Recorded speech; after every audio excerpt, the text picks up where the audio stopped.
ایک موقع پر نبی پاک صلی اللہ تعالیٰ علیہ وسلم نے ارادہ فرمایا کہ حضرت علی کو اپنا نائب بنا کے مدینہ منورہ میں چھوڑ کے جایا جائے۔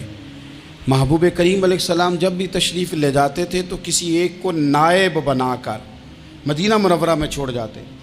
حضرت عبداللہ ابن مختوم رضی اللہ تعالیٰ عنہ کو بھی ایک دفعہ حضور چھوڑ کے گئے تو ایک جنگ کے موقع پر محبوب نے حضرت علی شیر خدا سے کہا کہ آپ کو میں اپنا نائب بنا کے یہاں چھوڑ کے جاتا ہوں۔ یہاں لوگ جان چھڑاتے ہیں، کام کا جب وقت آتا ہے، میدان میں نکلنے کا وقت آتا ہے تو جان چھڑاتے ہیں، اور وہ کہتے ہیں کہ باقی سارے کام لے لو، جب وقت مشکل آئے تو پھر ہمیں کام نہ بتاؤ۔ اب مشکل وقت ہے، جہاد میں جانا ہے۔ حضرت مولا علی شیر خدا کرم اللہ تعالی وجہہ الکریم کو حضور نے فرمایا کہ اس دفعہ میرا ارادہ بنا ہے کہ تمہیں چھوڑ کے جاؤں۔ تو حضرت علی کو چھوڑ کے جایا جا رہا ہے، ان کو مدینے میں رہنا ہے، میدان میں نہیں جانا۔ عام آدمی کتنا پسند کرتا ہے کہ میں آرام سے رہوں گا، لیکن حضرت علی کو اتنا شوق تھا میدان جہاد کا، اتنی تڑپ تھی ان کے دل کے اندر کہ عرض کرنے لگے یا رسول اللہ صلی اللہ تعالیٰ علیہ وسلم، رو پڑے، کہنے لگے حضور ساری دنیا میدان میں جہاد کرے گی اور میں یہاں عورتوں اور بچوں کے پاس رہوں گا، میں یہاں عورتوں اور بچوں کے بیچ وقت گزاروں، حضور مجھے لے کے جائیں۔ تو وہاں بھی حضور نے محبت کی بات سمجھائی، فرمایا علی جب حضرت موسیٰ کوہ طور پہ گئے تھے تو اپنے بھائی جناب ہارون کو چھوڑ گئے تھے، تو تم بھی تو میرے لیے اسی طرح ہو نا جس طرح موسیٰ کے لیے ہارون تھے۔ لیکن فرمایا یہ یاد رکھنا میرے بعد نبی کوئی نہیں، حضرت موسیٰ بھی نبی ہیں اور جناب ہارون بھی نبی ہیں علیہم السلام، لیکن وہ انہیں چھوڑ کے گئے تھے، میں تمہیں چھوڑ کے جا رہا ہوں۔ کہ ایک بات اپنے ذہن کے اندر بٹھانا کہ میرے بعد کوئی نبی نہیں آئے گا۔ تو عزیز بھائی، حضرت مولا علی شیر خدا کا جذبہ جہاد۔ اچھا پھر میں نے دیکھا ہے جس زمانے میں میں اور آپ رہ رہے ہیں، اس زمانے میں لوگ کمزور ہوتے جا رہے ہیں نفسیاتی طور پر، ڈری ڈری سی باتیں لوگ کرتے ہیں، سہمے سہمے سے جملے بولتے ہیں، اور یہ ہر بندے کا اپنا الگ ڈر ہے۔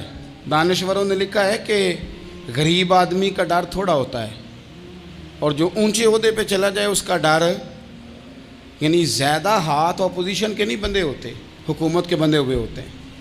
لوگوں کو ساتھ لے کے اپوزیشن نے نہیں چلنا ہوتا، حکومت نے چلنا ہوتا ہے۔ تو حکومت میں جب لوگ ہوتے ہیں تو ان کے اندر کمزوری آ جاتی ہے، جب آپ بڑے عہدے پہ چلے جاتے ہیں تو آپ کی مجبوریاں بھی بڑی ہو جاتی، ہر آدمی کہیں نہ کہیں کمزور پڑتا ہے۔ اور ہمارے ہاں تو لوگ ذرا بیمار ہو گئے تو گئے، اور آج کل جو سب سے بڑا مسئلہ ہے وہ یہ ہے کہ لوگ کیا کہیں گے، اور لوگوں نے بڑے بڑے لوگوں کو پاگل کر دیا ہے، بڑے بڑے لوگوں کو۔ ہمارے علماء نے ایک بات لکھی ہے کہ ایک دفعہ نا ایک استاد صاحب سبق پڑھانے کے لیے آئے تو طالب علموں نے ارادہ کیا کہ آج استاد جی کو بیمار کرنا ہے۔ یہ جو آپ کے مشیر ہوتے ہیں نا ارد گرد، ان کی پڑتال بھی بڑی ضروری ہوتی ہے کہ یہ خبر کون سی لے کے آ رہے ہیں اور یہ کس طرح سے گائیڈ کر رہے ہیں۔ ہمیں تنقید کرنے والا بندہ اچھا تو نہیں لگتا، لیکن تنقید کرنے والے جو ہوتے ہیں وہ ہمیں نکھارتے ہیں، وہ ہماری کمزوریاں جو ہمارے اپنے نہیں نکال سکتے وہ نکال کے ہمیں بتاتے ہیں کہ تم یہاں کمزوری کر رہے، اس کا نفع ہوتا ہے۔ طالب علموں نے ارادہ کیا ایک دفعہ، یہ ہم جو اتنی زیادہ توجہ کرتے ہیں نا لوگوں کی باتوں پہ، لوگ کیا کہیں گے، میں کئی دفعہ دوستوں سے عرض کرتا ہوں زیادہ وضاحتیں نہ دیا کریں، زیادہ وضاحتیں دینے سے بھی بندہ کمزور ہو جاتا ہے۔ ہر وقت کا انداز وضاحتوں کا اور ہر وقت دفاعی محاذ پہ نہیں کھڑے رہنا چاہیے۔ وہ ارادہ کر لیا لوگوں نے، طالب علموں نے، کہ استاد جی کو بیمار کرنا ہے، تو استاد صاحب چنگے بھلے اچھے بھلے صحت مند آئے، کلاس میں داخل ہوئے تو پہلا شاگرد کہتا ہے استاد جی خیر ہے، آنکھیں بڑی سرخ ہیں۔ میں چل دوڑ جا بیوقوف آدمی، میں بالکل ٹھیک ہوں، چل کلاس میں بیٹھ چل۔ تھوڑا سا آگے گئے تو دوسرا شاگرد، انہوں نے اب 10-15 نے ارادہ کیا ہوا تھا، دوسرا کہنے لگا خیریت ہے، بڑے کمزور کمزور لگ رہے ہیں۔ اس نے کہا میں بالکل ٹھیک ہوں، کمزور کا چل دوڑ جا اپنا کام کر۔ وہ تیسرے کے پاس گئے تو کہنے لگا استاد صاحب خیر ہے، آپ کے تو مجھے ہاتھ بھی کامتے دکھائی دے رہے ہیں۔ اس نے کہا اچھا واقعی۔ اب چوتھے نے بھی یہی بات کی، پانچویں نے یہی بات کی، تو آدھا گھنٹہ گزرا تو استاد جی کو سچ مچ بخار چڑھ گیا، تو چھٹی پہ چلے گئے۔ کیوں؟ باتوں پہ توجہ ہے نا، لوگوں کے سامنے ہم لوگوں کی باتوں کے مطابق اپنے معاملات کو ترتیب دیتے ہیں نا۔ کچھ لوگ سوشل میڈیا دیکھ کے نظریہ قائم کرتے ہیں، کچھ ہوا دیکھ کے نظریہ قائم کرتے ہیں۔ وہ قائد اعظم محمد علی جناح کی ایک بات نہیں بھولتی کہ انہوں نے کہا تھا، ہندو لیڈر جو تھا جس کو لوگ گاندھی کہتے تھے، اس سے کہا تھا تیری اور میری سیاست میں فرق ہے، تو لوگوں کا رجحان دیکھ کے فیصلہ کرتا ہے، اور میں قائد اعظم کہنے لگے میں فیصلہ کر کے لوگوں کا رجحان ادھر کر دیا کرتا ہوں.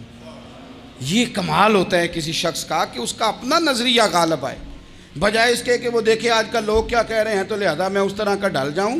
لوگ تو ایک وقت کے لیے کچھ کہتے ہیں، پھر اگلے 4 گھنٹوں میں کچھ اور کہتے ہیں. حضرت مولا علی کے مزاج میں استقامت ہے. اور جو لوگ جو بہت زیادہ پراپوگنڈا کرتے ہیں اور بہت زیادہ کسی کے بارے میں بات کرتے ہیں، ان کا وہ مزاج نہیں، ان کی وہ طبیعت نہیں، وہ اپنے حساب سے فیصلہ کرتے. ایک شخص تھا عمر بن عبد ود، 90 سال کا بوڑھا، لیکن جب تلوار لے کے میدان میں آتا تھا تو 1000 آدمی کے مقابلے میں لڑتا تھا. اور لوگ جگہ جگہ یہ کہتے تھے تو اس طرح ہے جس طرح عمر بن عبد ود لوگوں کو ڈراتا ہے، تو اس طرح ہو گیا. یہ اس کے ارد گرد کے لوگ اس کی مثالیں دیتے تھے. جنگ خندق جب ہو رہی تھی تو یہ مقابلے میں آ گیا. تو حضرت علی المرتضیٰ شیر خدا کرم اللہ تعالی وجہ الکریم بھی تشریف فرما تھے. اب پورے عرب کے اندر اس کے بارے میں یہ کہا جاتا تھا کہ اس سے نہ لڑو، وہ تو خونخوار ہے، وہ تو درندہ ہے، وہ تو جنگلی شیر کی طرح آتا ہے، وہ تو کاٹ کھانے کو دوڑتا ہے، اس سے کون لڑے. ایک خیال تھا. اور وہ پراپوگنڈا بعض اوقات اتنا زیادہ کسی کے بارے میں ہوتا ہے کہ ذہن میں بچے لوگ آتے ہیں نا بچہ دم کرانے کے لیے، تو کہتے ہیں پیر صاحب بڑا ضدی ہے، کسی کی بات نہیں مانتا، باقی بچے ٹھیک تھے، یہ تو بڑا ہی نالائق نکل آیا ہے. تو میں کہتا ہوں کہ آپ اس کے سامنے یہ والی باتیں نہ کریں، یہ پکا ہو جائے گا کہ میں ضدی ہوں. تو آپ ذہن بنا رہے ہیں اس کا کہ تو اس طرح کا ہے. ذہن بنا دیا لوگوں نے کہ عمر ابن عبد ود کے مقابلے میں کوئی نہیں آ سکتا. خندق میں یہ آیا، اس نے للکارا مسلمانوں کو، آؤ وہ تمہاری جنت کدھر ہے جس کے بارے میں تم کہتے ہو کہ ہم شہید ہوں گے، تو آؤ میرے مقابلے میں نکلو. جب اس نے پہلی دفعہ للکارا تو ابھی بات ختم نہیں ہوئی تھی کہ مولا علی تلوار لے کے اللہ اکبر کہتے کھڑے ہو گئے. حضور نے فرمایا بیٹھ جاؤ. حضرت علی پھر بیٹھ گئے. وہ پھر پکارا اٹھو کوئی میرے مقابلے میں، تو مولا علی شیر خدا پھر کھڑے ہو گئے. پھر کھڑے ہو گئے. حضور نے فرمایا بیٹھ جا. ایک شخص نے کہا علی یہ عمر بن عبد ود ہیں. فرمایا مجھے پتہ ہے. نہیں سمجھے آپ بات، میں آپ کو سمجھا کے لایا ہوں پیچھے سے کہ پراپوگنڈا کرتے ہیں نا لوگ، ہو آگے نہ جانا، یہاں کرنٹ بڑا زیادہ ہے، وولٹیج بڑے سخت ہیں، تو آگے نہ بڑھنا. بھائی کیا ہو جائے گا، اٹھ باندھ کمر کیوں ڈرتا ہے، پھر دیکھ خدا کیا کرتا ہے. حضرت علی تیسری دفعہ اس نے کہا نا ہے کوئی، تو حضرت علی پھر اٹھے. اب تو رسول پاک صلی اللہ تعالی علیہ وسلم نے تھپکی دی. بعض جگہ یہ ہے کہ حضور نے خود تلوار تھمائی، سر پہ امامہ باندھا، اور حضور نے فتح یابی کی دعا فرمائی. حضرت علی گھوڑے پہ بیٹھے نکلے، اور جب اس کے سامنے گئے تو جا کے کہنے لگا میرا پتہ ہے. حضرت علی فرمانے لگے تو اپنا چھوڑ، میرا پتہ ہے تجھے، مجھے تو جانتا ہے. کہنے لگا میں 1000 کے مقابلے میں اکیلا لڑتا ہوں. حضرت علی شیر خدا فرمانے لگے پتہ نہیں تو کن سے لڑتا رہا ہے، جانے وہ کون ہے جن سے تو لڑتا رہا ہے، وہ کون 1000 تھے جو تیرے مقابلے میں آتے تھے، پتہ نہیں. تو کہنے لگا میرا نام میری ماں نے عمر بن عبد ود رکھا ہے. فرمایا چھوڑ تو، میری ماں نے میرا نام حیدر رکھا ہے. کہنے لگا تیری عمر چھوٹی ہے، کوئی بڑا لا. فرمانے لگے یہ تو جب پنجے میں پنجہ ملے گا تو پتہ چلے گا عمر کس کی چھوٹی ہے.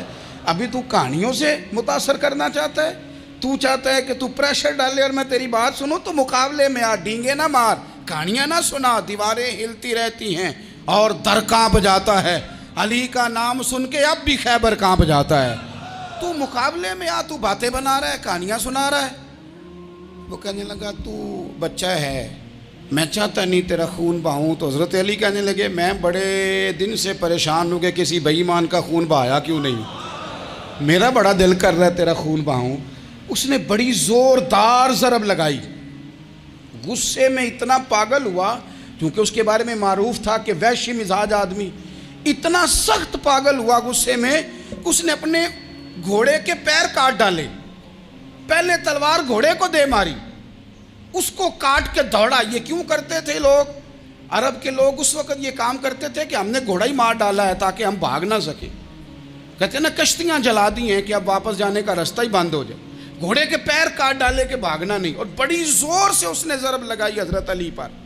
حضرت علی نے جب روکی تو وہ ڈھال ٹوٹ گئی حضرت مولا علی کی، اور آپ کے امامے کو اس کی تلوار بھی لگی. آپ نے فرمایا دکھا لیا تو نے زور، اب میری باری ہے۔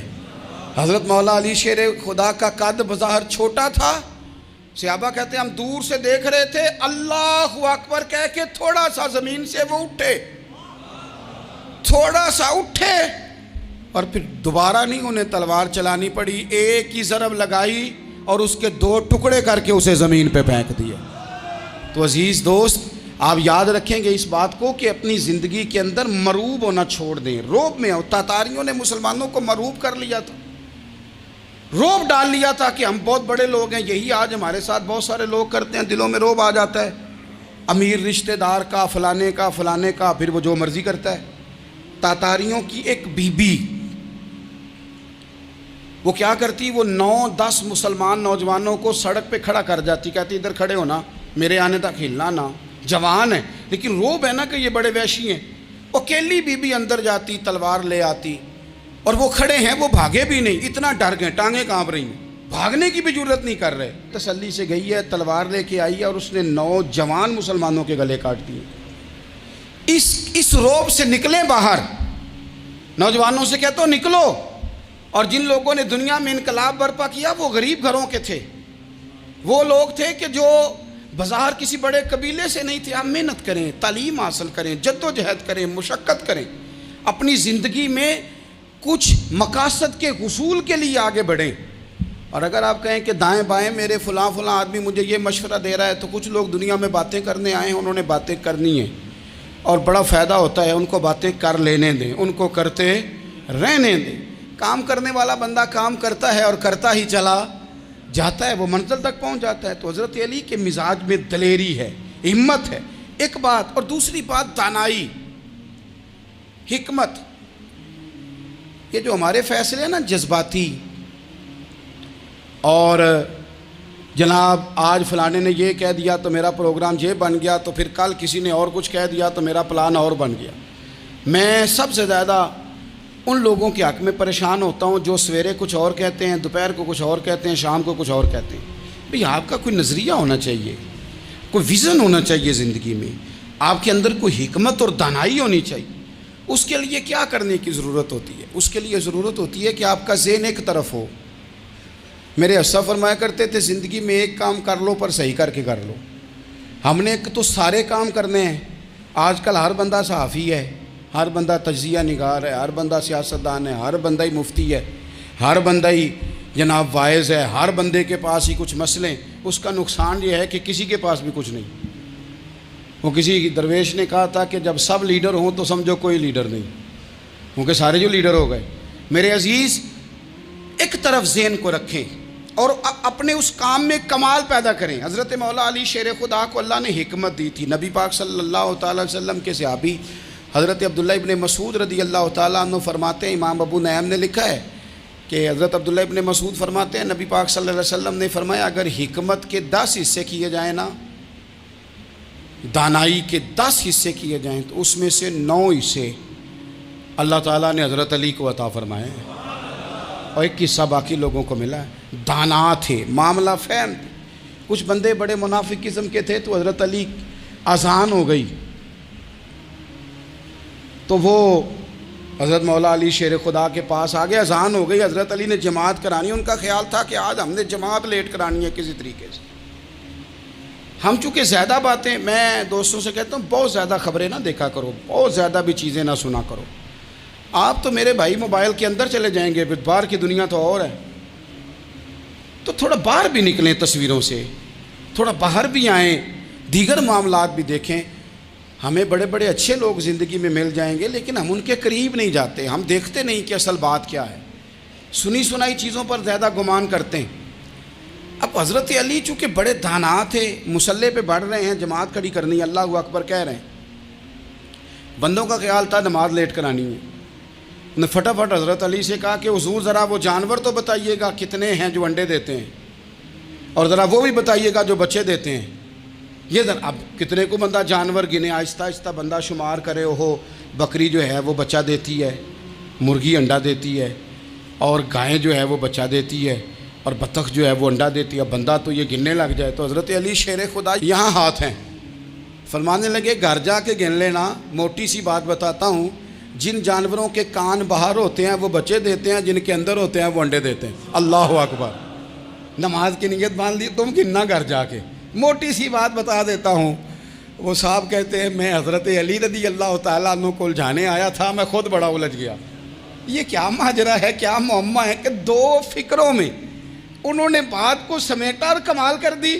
کہنے لگے گھر جا کے گننا، یہاں ٹائم نہیں، نماز کا وقت ہے، بس جن کے کان اندر ہے نا وہ انڈے دیتے ہیں، اور جن کے باہر ہیں وہ جا کے حساب کرنا۔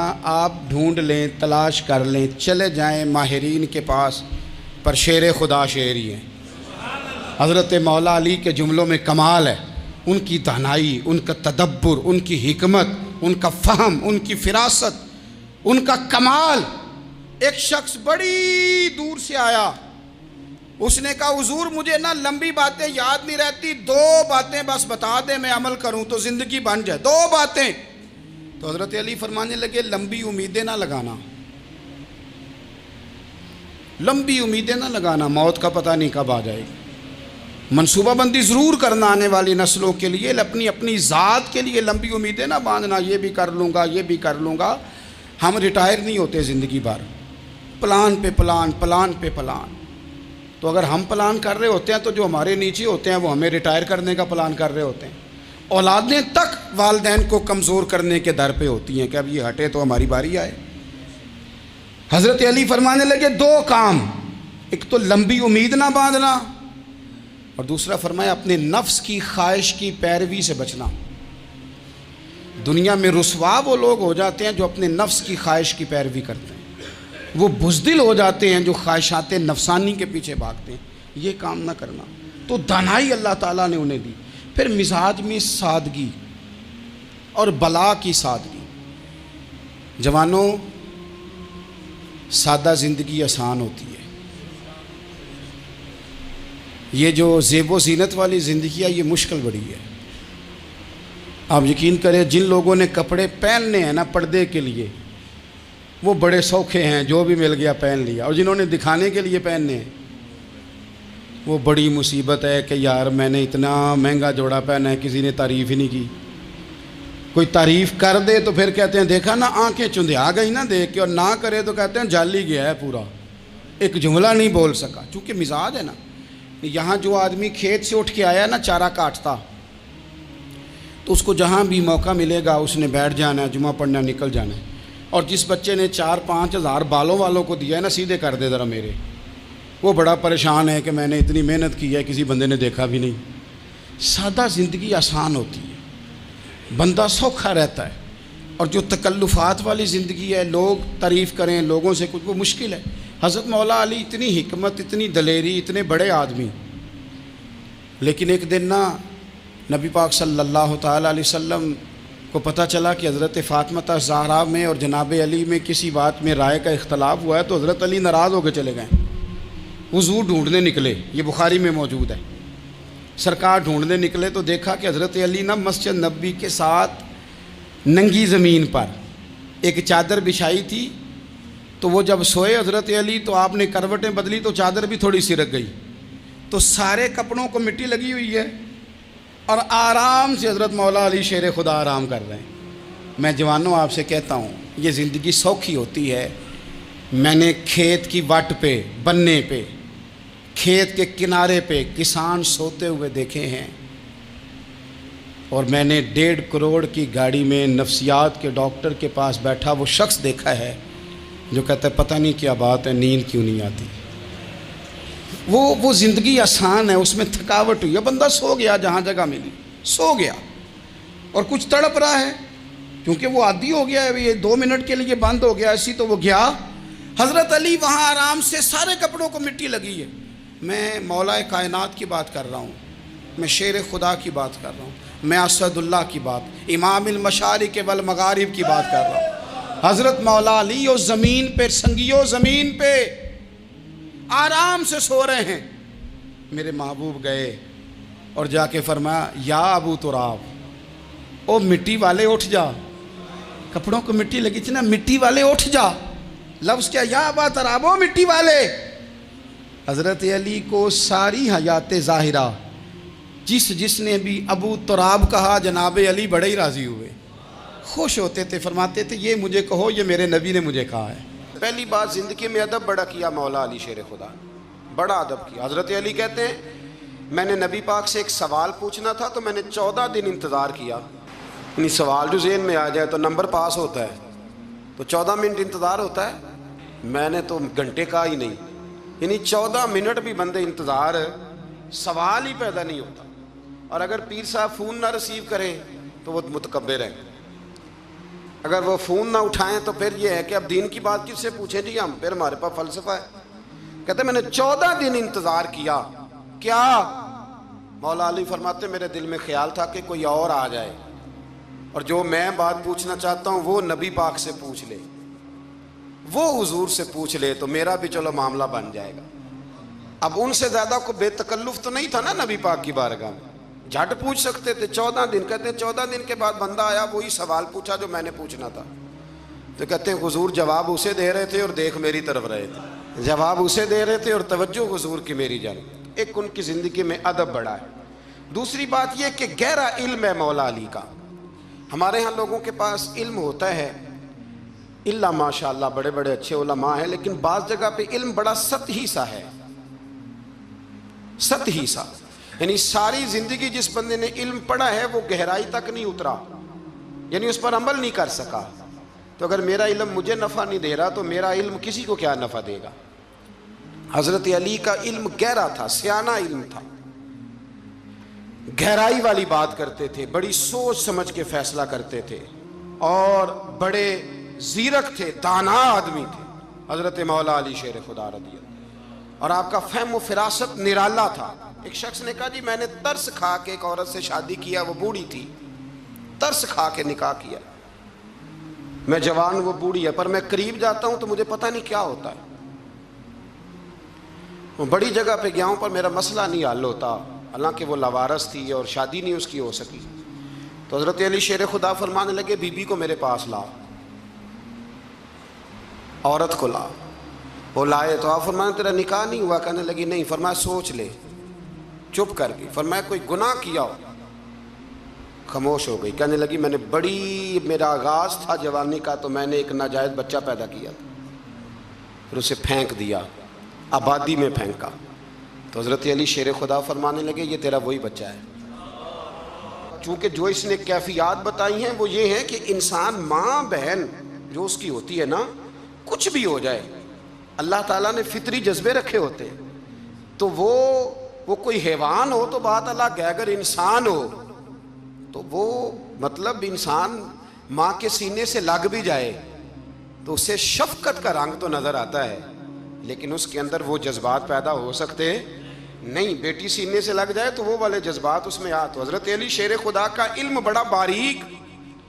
تو آپ فرمانے لگے میاں وہ جو تیرا اس کے اوپر ترس آیا نا، اس کی بھی وجہ یہ ہے کہ تیرا اس سے کوئی ازل سے رشتہ ہے، لہذا تمہارا نکاحی منعقد اتنا گہرا، سیانہ اور پیچیدہ، یعنی باتوں کی گہرائی تک۔ آج ہمارے بہت سارے میری طرح کے لوگ تقریر کرتے ہیں تو وہ عوامی نفسیات کے مطابق بات نہیں کر پاتے، کیونکہ ہم جو تقریر رٹ کے آئے ہیں وہ تو ہم نے تو علم ظاہر کرنا ہے، اور نعرہ لگوانا بڑا شوق ہے، جب تک وہ مطلب لوگوں میں شوق نہ پیدا ہو پھر بعد میں گفتگو ہوتی ہے۔ آج میں جلسہ لوٹ لیا ہے تو میں کہا کرتا ہوں کہ جلسہ لوٹا نہیں جاتا، جلسے میں تو کچھ لٹایا جاتا ہے، علم دیا جاتا ہے، فہم دیا جاتا ہے، شوق دیا جاتا ہے، تو یہ کیا مطلب بات ہوئی؟ تو گہرا علم تھا۔ چوتھی بات، علم بھی تھا اور تقوی بھی تھا، پرہیزگاری بھی تھی۔ جب آپ خلیفہ تھے نا، امیر المومنین تھے، امیر المومنین، آپ چلو صوبائی وزیر کی بات نہیں کرتا، آپ کسی نا حلقے سے، جو وہ ہمارے پاکستان میں عہدے بہت زیادہ ہیں، تو جس کو کوئی ہلکا سا نا چلو پرانا ورکر ہے تو کوئی دے دیتے ہیں، اس کو بھی مل جائیں تو 15 کو ووٹ تو اس کے بھی کہیں نہیں گئے مبارکباد کے۔ اللہ اسے پوچھیں کہ تیرا اصل میں کام کیا ہے تو کام کوئی بھی نہیں ہوتا اس کا، بورڈ لگ جاتے ہیں، بڑا کیا بات ہے جناب، موج بن گئی۔ حضرت علی امیر المومنین تھے اور کوفے کے چوک میں کھڑے تھے، کوفے کے چوک میں، اور فرما رہے تھے کہ بھئی یہ میری زرہ ہے، بڑی قیمتی ہے، یہ کوئی بندہ خرید لے کسی نے قریب جا کے پوچھا امیر المومنین کیوں بیچ رہے ہو؟ تو فرمانے لگے میری طامت پرانی ہو گئی ہے، اب نہ اتنی پرانی ہوئی ہے کہ اس پہ پیوند لگنے کی بھی جگہ کوئی نہیں بچی، اگر یہ پھٹنے کے قریب نہ جاتی تو میں زرہ نہ بیچتا۔ امام حسن رضی اللہ تعالیٰ عنہ کہتے ہیں میرے ابا جی خزانے کا سارا منہ کھول کے اللہ کے بندوں میں بانٹ کے تو اس کمرے میں 2 نفل پڑھ کے کہتے تھے یا اللہ گواہ ہو جا، میں نے قوم کی امانت قوم پہ خرچ کر دی ہے۔ یہ پرہیزگاری، یہ تقوی، یہ ذوق حضرت مولا کائنات شیر خدا علی المرتضیٰ رضی اللہ تعالی عنہ۔ ہمارے ہاں نا ہم نے بانٹ دیے ہیں چیزیں، یعنی کوئی بندہ زہرا حضرت علی کے نعرے لگانے لگ جائے تو لوگوں کو شک پڑ جاتا ہے۔ تو ایک بندہ میرے کان میں کہنے لگا 2-3 دن سے یہاں علی علی ہو رہی ہے کان میں۔ اب بڑی جلدی ہمارے تھرمامیٹر والے لوگ بھی بڑے تیار بیٹھے رہتے ہیں، کہنے لگا 2-3 دن ہو گئے یہاں علی علی ہو رہی ہے۔ میں کیا دعا کر ہوندی رہے۔ تو کہنے لگا آپ نے کوئی وضاحت نہیں کی۔ میں کہا تینوں اصل وضاحت دی لوڑ نہیں، تینوں کسی اور شے دی لوڑ ہے۔ عجیب بیوقوف آدمی ہے بھائی، ان لوگوں کا تو رشتہ ہی کوئی نہیں مولا علی شیر خدا کے ساتھ، اور ہم جو ہیں ہم تو مرید ہیں مولا علی شیر خدا۔ اعلیٰ حضرت فرماتے ہیں کہ حضور سے پہلے بھی جس کو ولایت ملی ہے وہ مولا علی کے صدقے ملی ہے، اور قیامت تک جسے اللہ ولایت دے گا وہ مولا علی شیر خدا کے قدموں کی خیرات کی برکت سے دے گا۔ ایک سلسلہ عالیہ نقشبندیہ ہے جو حضرت ابوبکر صدیق سے انسلاک کرتے ہیں، باقی تو تمام سلاسل کو سارا فیض ہی مولا علی شیر خدا سے۔ تو آپ یہ کیسی بات کریں گے کہ جناب وہ فلانے کا آپ آؤ جی؟ میں نے اسے کہا کہ شاید میرا دعویٰ کوئی نہیں، پر میری جو اپنی تھوڑا بہت مطالعہ ہے نا، میں انسائکلوپیڈیا ہوں حضرت عمر فاروق کا، مجھے جنون ہے حضرت عمر فاروق سے محبت، جنون ہے۔ اور میں نے ایک دفعہ سکیچ صرف ابھی بنایا ہے، تو شاید میں 2 جلدوں میں کتاب لکھ دوں حضرت عمر فاروق، یعنی شاید ان کے حالات پر کوئی ایسی کتاب جو دنیا میں چھپی ہو اور میں نے دیکھی نہ ہو، شاید وہ جس ذریعے سے۔ اور آپ میری گفتگو سن لیں، شاید ہر دوسری بات میں حضرت عمر کی کرتا ہوں، لیکن ایک بات پکی ہے کہ مرید میں مولا علی شیر خدا کا، یہ بات میاں پکی ہے، اس میں شک کوئی نہیں نا، اس لیے کہ حضور کے بعد فیض مولا علی سے، پھر امام حسین سے، پھر امام زین، یہ ہمارے بزرگوں نے ہمیں شجرہ یہ دیا ہے۔ تو آپ وہ جو بات جہاں ہے وہ وہاں ہے۔ حضرت ابوبکر صدیق کے بارے میں جو شک کرے پکا بے ایمان ہے، پر اس میں تو بات پکی ہے نا کہ حضور نے فرمایا علی تجھے دیکھنا بھی عبادت اور تیرا ذکر کرنا بھی عبادت۔ تو خدا کے بندو علی علی نہ کریں، ہم تو مر جائیں، کوئی جگہ ہی نہیں ہے سوائے حضرت علی شیر خدا کے ذکر کرنے کے۔ تو یہ کچی کمزور باتیں نہ کرو، یہ کوئی عجیب بات ہے کہ جی وہ اگر علی علی زیادہ کیا تو کوئی فلانے طبقے سے تو نہیں، تو یہ ایسی کمزور بات آپ کیوں کرتے ہیں میاں؟ یہ آپ عجیب، آپ نے بحث چھیڑ دی لوگوں نے۔ تو یہ کوئی ایسا مسئلہ نہیں، زندگی میں یاد رکھو جس کی زبان پہ علی علی زیادہ رہتا ہے نا، اس کی زبان پہ نبی نبی بھی زیادہ ہی رہتا ہے۔ ختم ہو گئی بات۔ تو ان چکروں سے باہر آئیں، آپ باہر آئیں ان چکروں سے۔ اور اسی طریقے سے میں نے کہا تھا کہ ہم کوئی ترازو لے کے نہیں بیٹھے ہوئے کہ فضیلت کس کی زیادہ ہے۔ اماں عائشہ صدیقہ جو ہیں وہ مومنوں کی ماں ہیں، اور اس میں کوئی دوسری رائے نہیں کہ اس خاتون کے امت مسلمہ پر اتنے احسانات ہیں کہ دنیا گن نہیں سکتی، لیکن یہ ہے کہ رسول کریم نے فرمایا کہ فاطمہ میرے جگر کا ٹکڑا ہے۔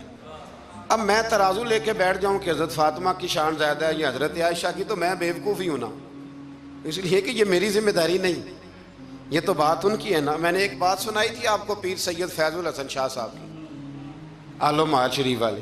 پیر صاحب سے کسی نے پوچھا کہ حضرت فاطمہ افضل ہیں کہ سیدہ عائشہ؟